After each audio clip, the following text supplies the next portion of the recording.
हे future psychologist, मैं खुशी और आप देख रहे हो द साइकोलॉजी कैटलिस्ट, जहां हम एक्सप्लोर करते हैं human mind like never before. आज की वीडियो में हम कर रहे हैं रिसर्च मेथड्स के PYQs। तो as a part of our day 8 of 2500 plus question practice challenge for CUET PG psychology, तो रेडी जाओ अपने कॉन्सेप्ट को टेस्ट करने के लिए। Let's begin with our first question. The performance of each examinee is interpreted in reference to a relevance standardization sample. So, norm referent जो test होते हैं ऐसे टेस्ट होते हैं जिसमें इंडिविजुअल के स्कोर को किसी बड़े स्टैंडर्डाइज समूह जैसे या फिर नॉर्म ग्रुप से कंपेयर किया जाता है। The idea is how this individual compare to others. For example IQ test, अगर IQ टेस्ट में अगर आपकी IQ अगर 110 है, अगर आपका IQ 110 है तो इसका मतलब है कि आपका नॉर्म ग्रुप्स अगर एवरेज इक्वल टू 100 है तो आपका स्कोर जो है एवरेज लोगों से ऊपर है। सो इसका करेक्ट आंसर है option D, norm referenced test. Next question is hypothesis is different from theories as. Theory क्या होती है? वो बोर्ड ऑर्गेनाइज फ्रेमवर्क जो कई कॉन्सेप्ट और फाइंडिंग्स को एक्सप्लेल करती है। वही हाइपोथेसिस क्या होती है? वो जो स्पेसिफिक टेस्टेबल प्रेडिक्शन होती है जो थ्योरी से निकलती है, क्योंकि जो थ्योरीज एक बड़ा ढांचा होती है और हाइपोथेसिस जो होती है वो छोटी टेस्टेबल यूनिट होती है। सो इसका करेक्ट आंसर है option D, theories are generally are broader than hypothesis. Example, जो अगर थ्योरी का एग्जाम्पल है तो सोशल लर्निंग थ्योरी में people learn behaviour by observing others. वहीं हाइपोथेसिस में children who watch violent movies show more aggression. Now we move to our next question. Question number 28. Our theory of knowledge concern itself with question about the knowledge is and how it may be validly achieved. So correct answer is epistemology। वो branch जो study करती है knowledge क्या है, knowledge कैसे प्राप्त होगी, valid knowledge क्या है। तो करेक्ट आंसर तो हमारा ऑप्शन ए है। अब इसके बारे में थोड़ा जान लेते हैं। जिस एग्जांपल के लिए साइंटिफिक नॉलेज वर्सेस जो पर्सनल बिलीफ्स है वो क्या होती है? एपिस्टेमोलॉजी है, इन्हें डिफ्रेंशिएट करती है। वही जो हमारी ऑन्टोलॉजी है वो हमारी स्टडी ऑफ एग्जिस्टेंस है, एग्जिस्टेंस। एपिडेमियोलॉजी है जो हमारा वो है हमारा डिजीजेस पैटर्न है। वही मेथडोलॉजी है वो रिसर्च मेथड, ये रिसर्च से एसोसिएटेड है। Next, involves for research participant fill out the questionnaire. इसका करेक्ट आंसर होगा सेल्फ रिपोर्ट। जो सेल्फ रिपोर्ट मेथड में पार्टिसिपेंट क्वेश्चनर या सर्वे फिल करते हैं, इन्फॉर्मेशन डायरेक्टली आप उस व्यक्ति के पर्सपेक्टिव से मिलती है। For example, on a scale 1 to 5 how happy are you, तो जो पार्टिसिपेंट है वो अपना पर्सपेक्टिव बताता है। Next question is question number 30। The degree to which findings can be applied to other people, situation or event. So इसका correct answer है option B, generalisability. Generalisability का मतलब है आपके research result other people, setting, situation पर भी लागू हो सकते हैं या नहीं। फॉर एग्जाम्पल, अगर आप स्टडी कर रहे हो, सिर्फ कॉलेज स्टूडेंट पे की स्टडी कर रहे हो तो रिजल्ट पूरी कंट्री पे लागू हो सकता है, यही जनरलाइजेबिलिटी है। वही अगर आप कॉलेज गोइंग स्टूडेंट पे कर रहे हो तो अब ये जनरलाइज तो नहीं हो सकता। अगर हम लोग इसको क्या कर सकते हैं, सिर्फ कॉलेज गोइंग स्टूडेंट पे ही कर सकते हैं, जनरलाइज कर सकते हैं। नेक्स्ट क्वेश्चन की तरफ मूव करते हैं एंड हमारा next question 31st is a probability type of sampling techniques. सो इसका करेक्ट आंसर है option A, stratified random sampling techniques. Population को सब ग्रुप जो स्ट्रेटा है में डिवाइड किया जाता है, फिर जो एवरी स्ट्रेटम से रैंडमली सैम्पलिंग की जाती है। हर इंडिविजुअल का सिलेक्शन चांस नोन होता है, इसलिए प्रोबेबिलिटी सैम्पलिंग होती है।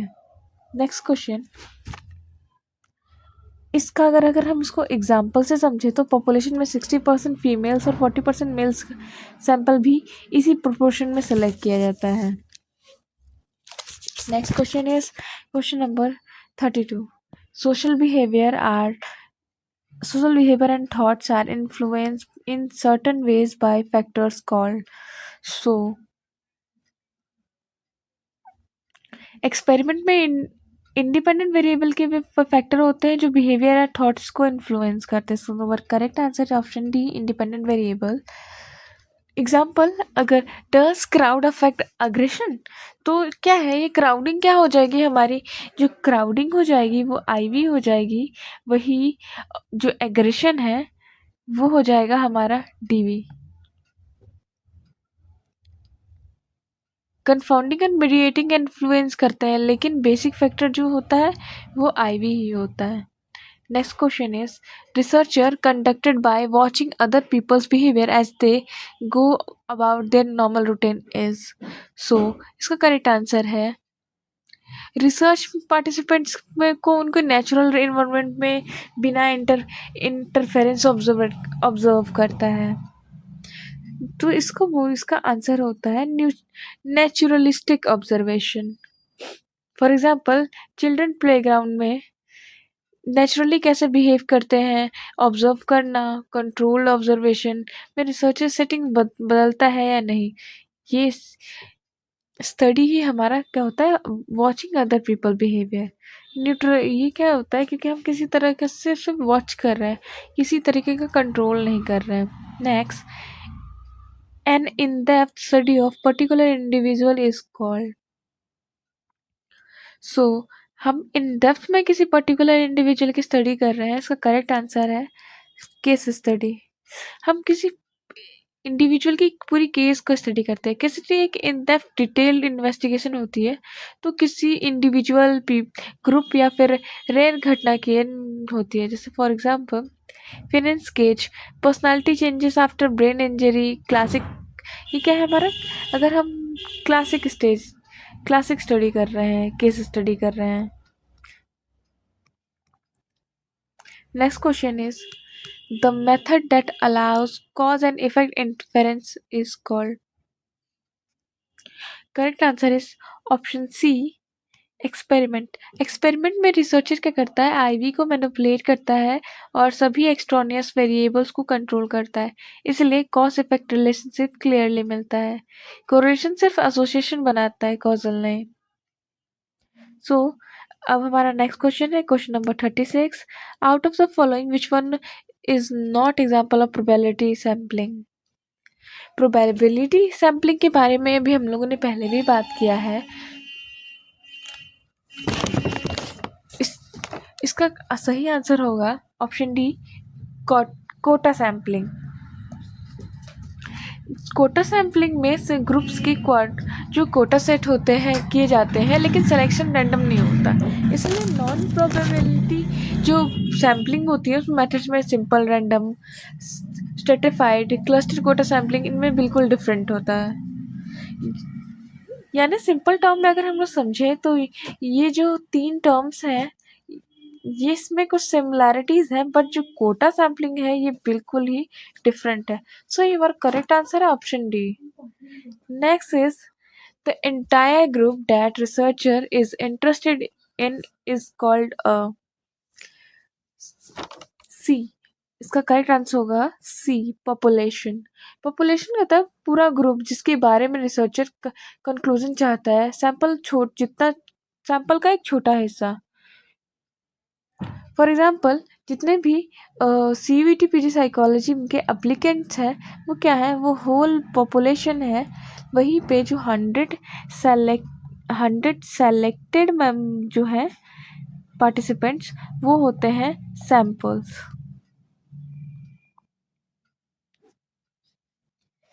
ये जो पार्ट होता है वो इसी पॉपुलेशन से ही कवर लिया जाता है। Next question is question number 38 double blind studies control for. So इसका करेक्ट आंसर है डबल ब्लाइंड स्टडी में पार्टिसिपेंट नहीं जानता कि उसे क्या दिया गया है, रिसर्चर भी नहीं जानता कि किसे क्या मिला है। इससे कंट्रोल होता है जो हमारा प्लेसबो इफेक्ट होता है, जो पार्टिसिपेंट के एक्सपेक्टेशंस होते हैं, और सेकेंडली एक्सपेरिमेंटल इफेक्ट भी होता है जो रिसर्चर्स के बायस होते हैं, इसको भी कंट्रोल करते हैं। सो इसका correct answer option D, placebo effect and experimental effect. Next question is question number 39. Which research technique would most likely to be used as by a symbolic interactionist?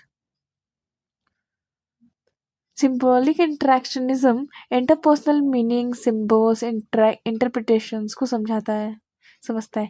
Qualitative जो approaches है उसमें best method होता है participant observation.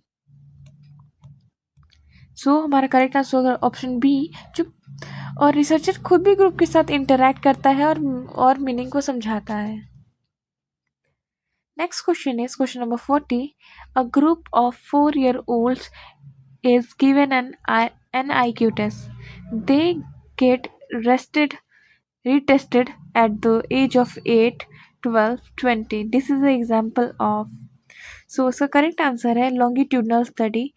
हम लोग longitudinal study में क्या करते हैं, एक ही ग्रुप या फिर एक इंडिविजुअल की स्टडी करते हैं आफ्टर ओवर टाइम। इस जो मेथड होता है उसे बोलते हैं हम लोग, सेम इंडिविजुअल को डिफरेंट एजेस में टेस्ट किया जाता है, इसको ही लॉन्गिट्यूडनल मेथड कहते हैं, जैसे कि IQ development over time. Next is question number 41. When the same group of subject is tested in 2 different conditions and inference are made, the design is called. So, one participant दूसरे participant को refer करता है तो ये chain बनती है। So इसका सही ऑप्शन है same option with in group. Same participant या दो अधिक कंडीशंस में पार्ट लेते हैं, वो रिपीटेड मेजर या विद इन ग्रुप में वो काम करते हैं सेटिंग्स में। इसके एडवांटेजेस भी हैं। इंडिविजुअल क्या करते हैं, डिफरेंस से कंट्रोल हो जाता है, मोर स्टैटिस्टिकल पावर मिलती है इनका। Next question is question number 42. As you can see, it's a challenging question. A researcher wants to study the self-esteem of a single mother. He or she went to a single mother and asked her to refer another single mother as per her knowledge. This technique is called. So, researchers क्या study कर रहे हैं self esteem की, वो क्या करते हैं, एक पार्टिसिपेंट को वो बोलते हैं कि वो वैसे ही दूसरी पार्टिसिपेंट को रेफर करें। इससे एक चेन बनती जाती है। जैसे एग्जाम्पल के लिए सिंगल मदर, तो सिंगल मदर दूसरे सिंगल मदर को अप्रोच करती है, वो ऐसे एक चेन की तरह पूरी ग्रुप क्रिएट करती है, जैसे कोई ड्रग यूज़र या फिर LGBTQ ग्रुप्स। सो इसका करेक्ट आंसर है option number C, snowball. Next question is question number 43. In which kind of research design the researcher explores the event which has already occurred? So, event already happen, यानी जो event है already हो चुका है। अब researchers उसका reason ढूंढता है। मैनिपुलेशन पॉसिबल नहीं होता क्योंकि वो ऑलरेडी हो चुका है। फॉर एग्जांपल, चाइल्डहुड ट्रॉमा के बाद डिप्रेशन क्यों हुआ, तो ट्रॉमा मैनिपुलेटेड नहीं किया जा सकता है। इसका करेक्ट आंसर हो जाएगा option B, ex post facto design. Next question is question number 44. When the group is made up of individuals of nearly the same abilities. So इसका आंसर हो जाएगा होमोजीनियस। होमोजीनियस क्या होता है, वो जो इंडिविजुअल होता है उसकी नियरली सेम एबिलिटी या कैरेक्टरिस्टिक्स के लोग होते हैं। For example class of toppers, ये होमोजीनियस है। वही हम मिक्स एबिलिटीज की अगर क्लास हो तो वो हेट्रोजीनियस होगी। Next question number 45, variables are. So variables क्या होते हैं? वो मेजरेबल होते हैं, main focus on a research, very in precision levels. तो इसका जो ये भी इनको मेजर भी किया जा सकता है, वो रिसर्च पे भी फोकस होते हैं और वो समटाइम्स वेरी भी कर सकते हैं। सो इसका करेक्ट आंसर है option D, all of above. Question number 46. In which of the following designs researchers study two or more groups of participants belonging to different age group at the same point of time in context to some specific variables? इस जो भी इसका correct answer है option A, cross sectional.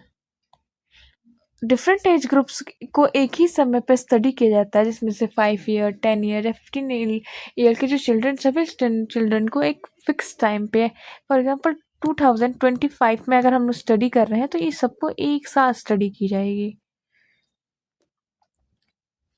Next question is question number 47. Which of the following is not relevant consideration for selecting a research problem? Research problem क्या positive होना चाहिए?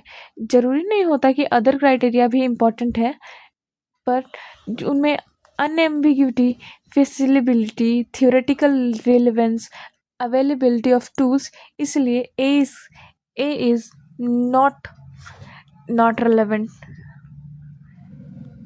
Question में not relevant क्या है तो be a positive statement. Sometimes problem can also be a negative statement also. Question number 48. Which of the following would not be very appropriate source for searching a research problem? So 48 के लिए इसका correct answer है option B, journal literature. Good resources क्या होते हैं? जो expert की suggestions होते हैं, रिसर्च जर्नल्स होते हैं, प्रीवियस रिसर्च वर्क्स होते हैं। वही जर्नल लिटरेचर क्या होता है? वो newspaper, magazines, non academic sources होते हैं जो कि साइंटिफिकली स्ट्रॉन्ग नहीं होते हैं। Next question is which of the following is not true about the hypothesis? Hypothesis research को डायरेक्शन देती है, सेम डायरेक्शन टूल या टेस्ट सिलेक्शन को भी गाइड करती है, इसलिए यह स्टेटमेंट गलत है कि भी स्टार्टिंग पॉइंट फॉर रिसर्च तो होती ही है, हेल्पफुल भी होती है प्रिडिक्शन के लिए भी। तो हमारा क्वेश्चन नंबर डी जो आंसर है वो unrelatable to test and tool development, ये गलत है। Last for not the least, a hypothesis which state that a specific relationship holds good for at least one case is called the hypothesis. So इसका correct answer है existential hypothesis. Existential hypothesis कहती है कि कम से कम एक case ऐसा मौजूद हो जिसमें रिलेशनशिप ट्रू हो। एग्जाम्पल के लिए, there exist at least one person who has a photographic memory. Alternative substantial limited का अलग अलग अर्थ होता है।